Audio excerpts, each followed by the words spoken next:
कलाकार रंजीत राव रंजन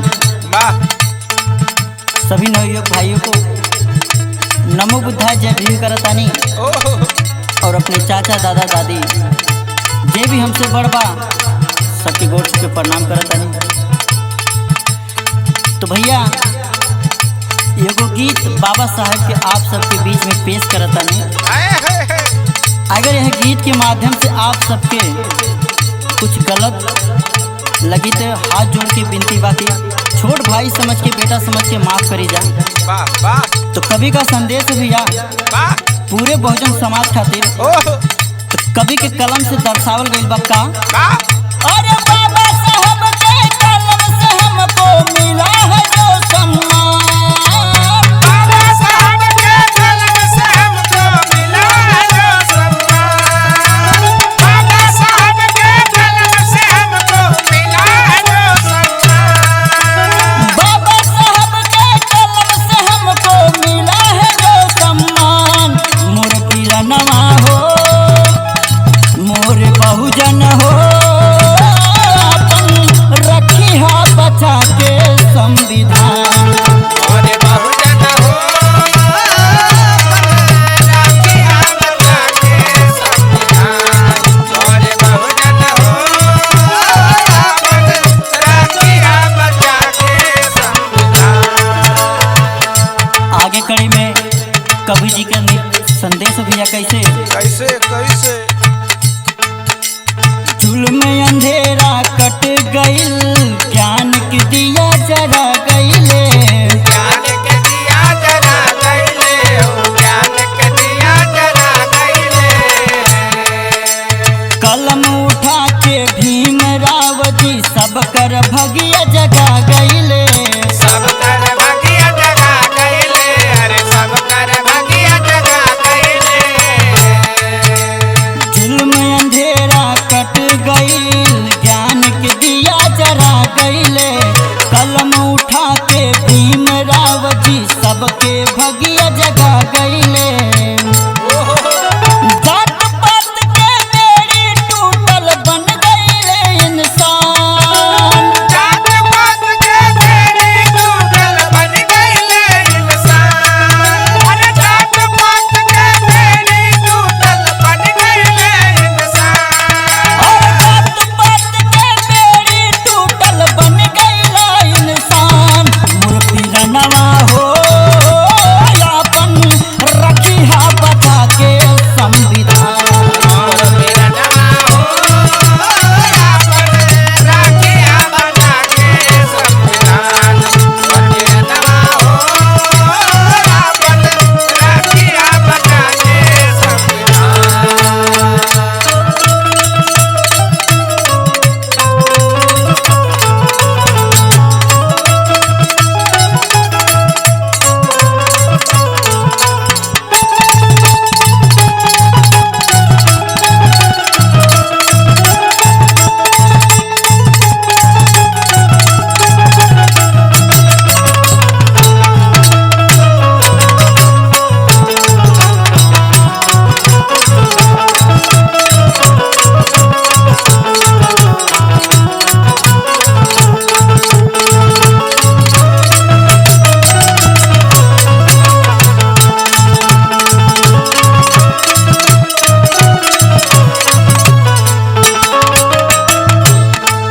कवि के कलम द्वारा पूरे नवयुवक साथियों को एक संदेश दिया कि बाबा साहब जो लड़ाई लड़के गए हैं और जो अधिकार देके गए हैं आप लोग पढ़िए उसको जानिए और बाबा साहब के कायदे कानून को सम्मान करिए। बाबा साहब कहे थे क्या कि बाबा साहब कह के गए हैं कि शिक्षा वो शेरनी का दूध है जो जितना पिएगा उतना दहा देगा। तो सभी साथियों से यही निवेदन है वाह कि आप सब पढ़िए आगे बढ़िए और अपने समाज का अपने गांव का अपने घर का नाम रोशन करिए। वाह वाह तो कहना है क्या पढ़े लिखे के अधिकार बोले के मिलल आजादी हो। मिलले जाते हो बोले के मिलले जाते हो। बहुजन मिलके कहा हम हाई भीमवादी हो। हमारी भीमवादी हो, अरे हमारी भीमवादी हो। अरे पढ़े लिखे के अधिकार बोले के मिलल आजादी हो। शान से बहुजन मिलके कहा हम हाई भीमवादी हो। और नील गगन के नीचे सब बातें एक समान। नील गगन के नीचे सब बातें एक समान। नील गगन के नीचे सब बातें एक समान। और नील गगन के नीचे सब बातें एक समान। मोर बीरनवा हो, मोर बहुजन हो, अपन रखिया बचा के संविधान। अरे बहुजन हो, अपन राखिया बचा के संविधान। अरे बहुजन हो, अपन राखिया बचा के संविधान।